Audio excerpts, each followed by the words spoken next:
The pavement markings ahead spelled out a warning I didn't want to read twice.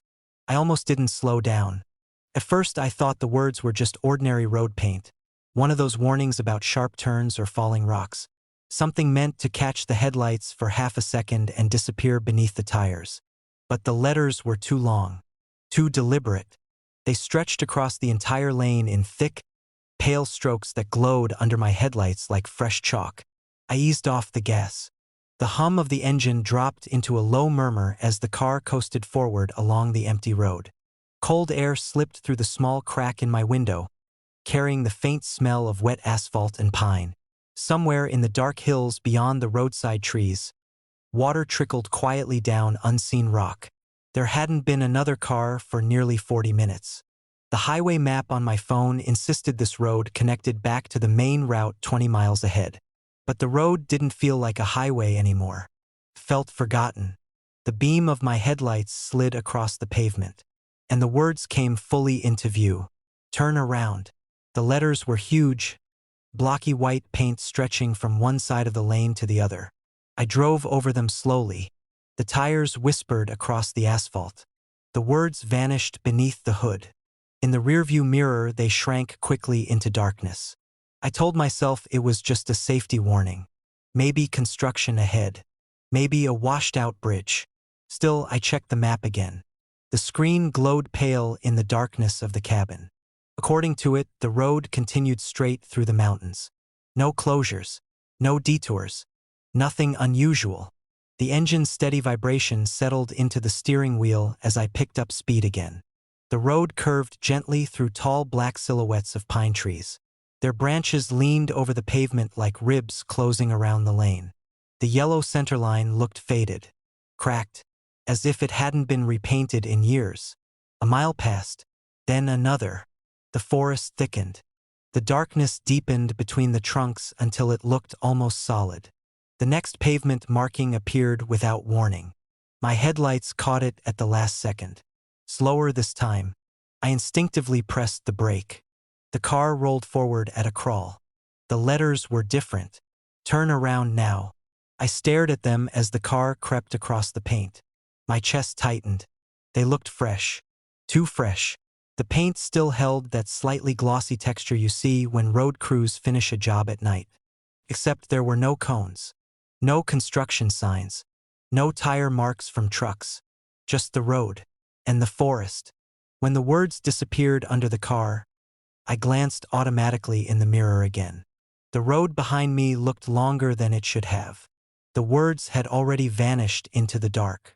I told myself someone had probably painted the warnings earlier that day. Maybe a rock slide ahead. Maybe a closed bridge. The map still showed nothing. 10 miles to the highway. I drove another 5 minutes. The hum of the tires against asphalt began to feel louder in the silence. The road surface changed subtly, rougher. The steering wheel vibrated faintly beneath my hands. A wooden road sign appeared on the right side of the lane. Reflective letters flashed in the headlights. Mile 24. I frowned. I could have sworn the last marker said 31. But maybe I'd misread it. The road dipped slightly. My headlights poured down the slope, and another line of white paint stretched across the pavement. I slowed again. The words seemed longer this time. The car rolled closer. My heart began beating harder as the letters came into focus. Don't keep driving. A chill slid across the back of my neck. The paint looked wrong. Not sprayed. Brushed. The edges of the strokes were uneven, thick in places, thin in others.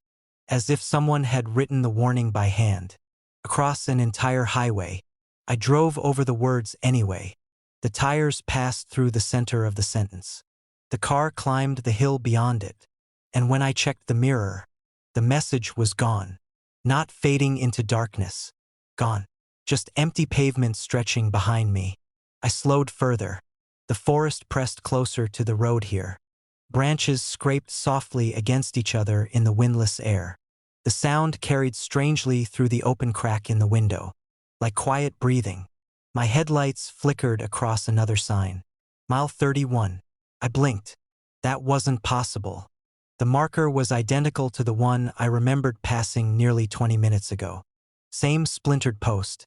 Same crooked tilt. My grip tightened on the steering wheel. Okay, I muttered to myself. The sound of my own voice felt strange in the car. Too loud. Too hollow. The road bent gently to the left. The forest opened briefly into a stretch of bare rock and gravel. And the pavement ahead brightened suddenly under my headlights. More paint. A lot more. I slowed to a near stop. The letters filled the entire lane. Each word stretched longer than the last. I didn't want to read them, but I already had. You missed your exit. The engine idled softly beneath the hood. A faint ticking noise came from the dashboard vents as the heater pushed warm air through the cabin. I stared at the message. Missed what exit? I whispered. There hadn't been any exits. Not since I'd turned onto this road.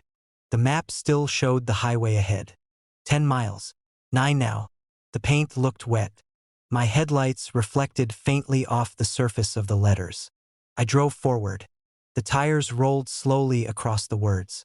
The sensation was strange, almost like driving over raised tape. When the last letter passed beneath the car, I checked the mirror again. This time the message stayed visible. But it was smaller, shrinking, receding faster than it should have. Like the road behind me was stretching. The mile marker appeared again a few minutes later. Mile 24. My stomach dropped. The road curved again. The headlights swept across the asphalt. And another warning appeared, larger than all the others. I stopped the car this time. The engine idled. Cold air drifted through the cracked window. The forest made no sound. The message waited in the headlights. Do not read the next one. My chest tightened. I looked up. The road ahead vanished into darkness beyond the reach of the beams. I should have turned around. I knew that. Every instinct told me to. But something about the message bothered me. Not the warning. The phrasing. I shifted the car into drive. Rolled forward. The letters slid beneath the car. The headlights climbed the next rise. And there it was. The final marking. Painted across the road just before the crest of the hill. Bigger than any of the others. So large I could read the first words from 50 yards away. I didn't want to, but the car kept moving. The headlights grew brighter on the pavement. And the sentence completed itself beneath the beam. You've already passed it. My throat went dry. I stopped the car at the top of the hill. Beyond it, the road ended. Not in a cliff. Not in a barrier. It simply stopped. The asphalt faded into dirt and rock and a wide clearing surrounded by dark trees. In the center of that clearing stood a wooden sign. My headlights illuminated it. The words were simple, faded, weathered with age. Exit 31. Last turn around. The arrow pointed behind me, toward the road I'd been driving for the past hour. And as I sat there staring at it, the pavement behind my car slowly brightened. New letters forming in the glow of my taillights. A fresh warning appearing across the asphalt. One I could only read in the rearview mirror. Welcome back. I was driving alone along the winding mountain road, the night thick and silent around me. My headlights carved twin paths into the darkness, illuminating the asphalt with a brittle, hesitant glow. The dashboard clock glowed faintly green, casting a sickly light across the worn interior of my car, and the low hum of the engine was the only constant companion I had. Somewhere far off, the radio sputtered and hissed, crackling through the static like distant whispers. I noticed the tower first when it appeared over the ridge, a thin silhouette against the black sky. Its red light blinked steadily, each pulse slow and deliberate. I shrugged, thinking it was one of the old communication towers dotting the mountains, probably just blinking at its own mechanical rhythm. But as I drifted further along the road, I saw something impossible. Every time I tapped the turn signal, the tower's red light blinked in perfect synchrony. Left blink, tower blink. Right blink, tower blink. I froze for a second, gripping the wheel, trying to convince myself it was a trick of timing, an illusion caused by the rhythm of the road and the empty darkness. I tested it. Flicked left. The tower blinked. Flicked right. Another blink. My pulse quickened. I laughed nervously. Maybe I was imagining it. Maybe the isolation and the dark, the endless turns, had loosened my mind. But even as I rationalized, the blinking persisted, mocking the certainty I clung to. The radio crackled louder, a high-pitched whine cutting through the low static. I adjusted the dial, hoping for silence, but the hiss persisted. Occasionally, a voice whispered in fragments, indistinct, garbled syllables that rose and fell with the blinking. I told myself it was just interference, the remnants of an abandoned frequency. Yet every time the tower blinked, the static seemed to pulse in tandem, as if the air itself had learned to mimic the pattern. The road began to feel wrong. Landmarks I had passed moments ago reappeared. A jagged boulder jutting into the lane, a twisted pine leaning over the asphalt, the same bend in the guardrail. I swore I hadn't looped around, but the repetition was undeniable. Even the reflection of my hands in the rearview mirror seemed slightly off, longer, thinner, shifting when I wasn't looking directly. I blinked, rubbed my eyes, and the reflection snapped back into place, perfectly normal. I tried to shake it off and focused on the road. My eyes kept drifting to the tower, now looming closer despite my speed. Its blinking seemed to anticipate me, as if it knew my every movement. I flicked the turn signal faster, then slower, trying to see if the pattern would change. The tower obliged, shifting its pulse to mirror mine exactly, sometimes lagging by a fraction of a second, sometimes leaping ahead. The sensation was unnerving, like the world outside had become a puppet to my own nervous twitch. The air grew colder, sharper against my skin through the slightly cracked window. My breath fogged the glass in quick bursts, and I could see the reflection of the tower superimposed across the road in the windshield, red lights merging with the dim glow of my dashboard. The sensation of being watched wasn't just paranoia. It had a tangible weight, pressing on my shoulders, curling in my stomach. I pulled the radio completely off the dial. Silence. Only the engine, only the tires whispering over the asphalt. But the blinking remained, precise, patient, observing. My eyes scanned the dark edges of the road. The trees seemed too still, branches suspended mid-motion as if waiting. Shadows fell in unnatural angles, stretching and compressing unnervingly. Every turn I took, every adjustment to the wheel, the tower's blink obeyed. I tried to speed up, reasoning that distance would break the effect. My foot pressed harder against the pedal, tires shrieking against the asphalt. The tower grew larger in my view, its blinking faster, no longer mirroring my turn signals exactly but shifting, almost improvising now, taunting, asserting a presence I could feel but not comprehend. My heart slammed, and the radio resurrected itself, static blooming into a low murmur that sounded like distant footsteps. I glanced in the side mirror. A shadow lingered there, faint but unmistakable, moving as I moved. I jerked my head forward. Nothing, just the road.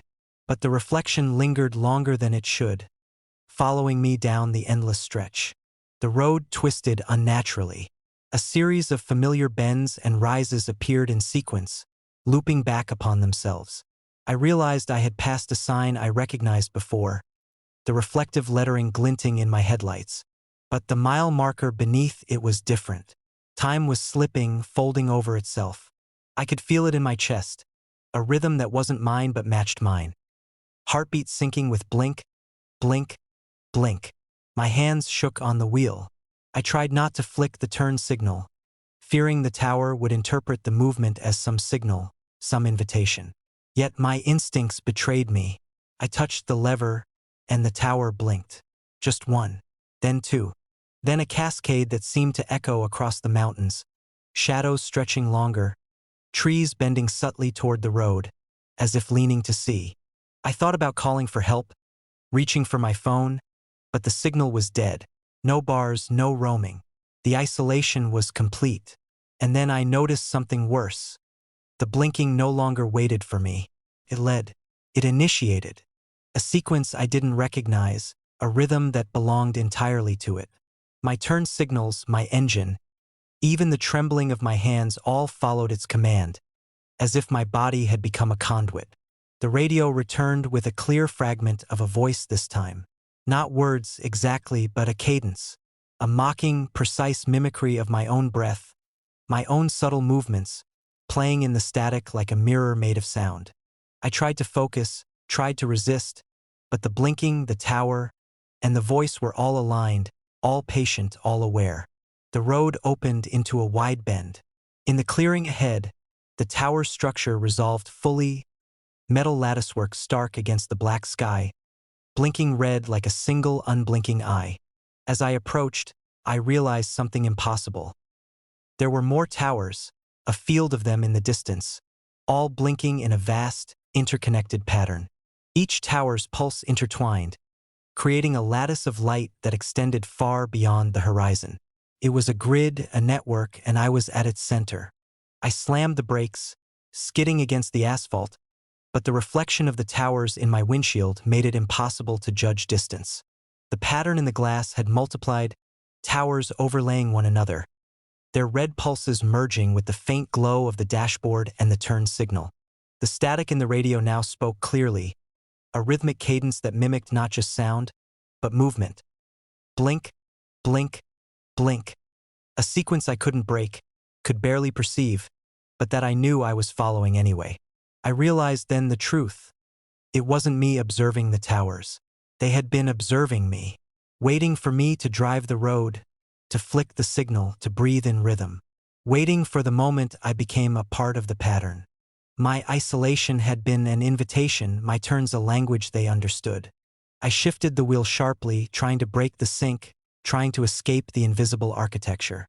The car obeyed, the road twisted unnaturally, but the towers adjusted, faster now, their red pulses slicing through the night, always in counterpoint to my actions.